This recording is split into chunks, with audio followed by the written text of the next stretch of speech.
episode of Coffee with Councillors, we are joined by South Norfolk District Council's chairman today, James East. Nice to have you here. So obviously this is your second term as chairman. So tell me what your secret is to getting re-elected.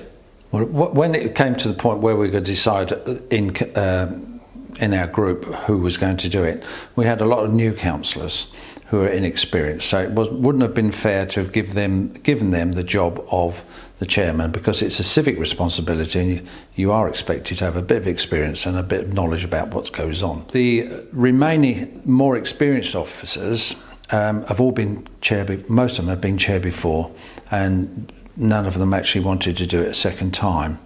And the only other person that's done it for 2 years running was Graham Minzel, but he did it across the pandemic, which is why he did 2 years. So why did you want to do it again then? What was? So I then volunteered. I said, well, I'm quite happy to do it again. I said, I had a very good time last year. I met lots of fantastic people, sheriffs and Lord Lieutenants, and obviously the highlights are when you meet royalty. And last year I met Princess Anne. This year I met Prince William at the Royal Norfolk Show, and Prince William is a lovely man. He had the time to talk to everybody, and he spent probably I know it doesn't sound much, a couple of minutes, but in actual fact he asked the right questions. He'd never been to Royal Norfolk Show before, he didn't know what to expect, and he went round and spoke to everybody, the Cubs, the Scouts, and then went off and spoke to the public and the school children, and he had a wonderful time. But it was a real pleasure meeting somebody like that. But probably for my wife and myself, our best highlight, because we go to all these events together, would be the King's Garden Party. It's at the back of Buckingham Palace, well organised, well regimented. You wouldn't get in with a submachine gun under your jacket or anything. And there was probably 5,000 people there. All the food was from Fortnum's, and it was fantastic. Oh wow, that sounds amazing. And then he said, if you eat all that you want now, and he said, you can always come back later for seconds or thirds. And I noticed some people did.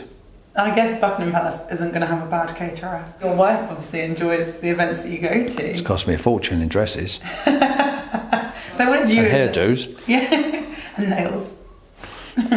Everything. So what did you and Prince William talk about? He asked me, obviously, who I was and what my position was. He obviously could see that, and so I told him.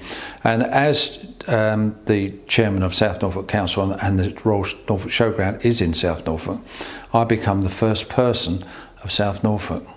So when he gets out of his car, I am the first person he meets apart from the Lord Lieutenant. What an amazing experience. What inspired you to actually get into politics in the first place? Well, I'm not a politician in any shape or form. I got into this because I went to a parish council meeting in my village, because I hadn't been in the village very long, and I'm sitting there listening to what was going on, and sitting next to me was the county councillor, Bev Spratt, but there was no district councillor. Normally the district councillor and the county councillors speak first and give a report, and of course it came up that the district councillor is not available and he hasn't sent a report, and they all go, what, not again?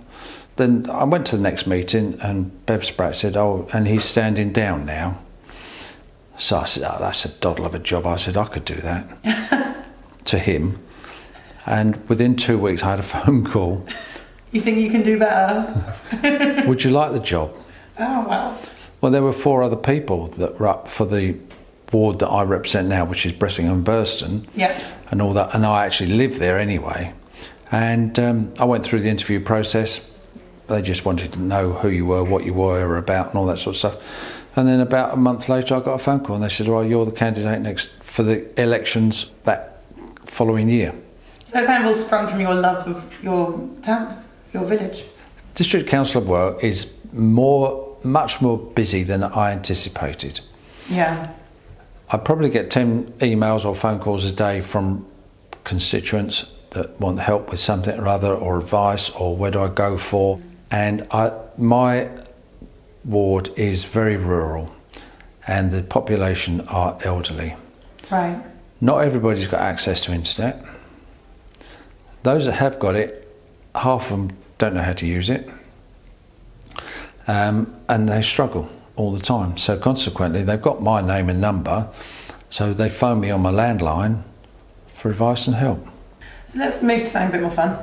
Let's talk about some of your actual passions. So what sort of things do you like to do in your spare time, in your free time?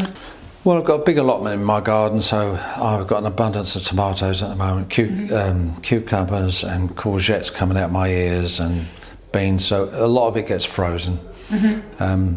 So we are self-sufficient, quite a lot.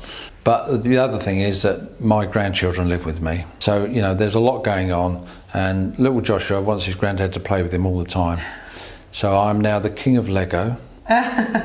We sit and do Lego endlessly. I'm not allowed to touch it, I'm not allowed to build anything, but I have to be there. Right, so you're just No, I'm not allowed to pick a piece out if he's looking for a piece. It's a question of, Granddad, just in case I go wrong, I want you to make sure I'm doing it right. But he never goes wrong. Of course not, he just wants to show off.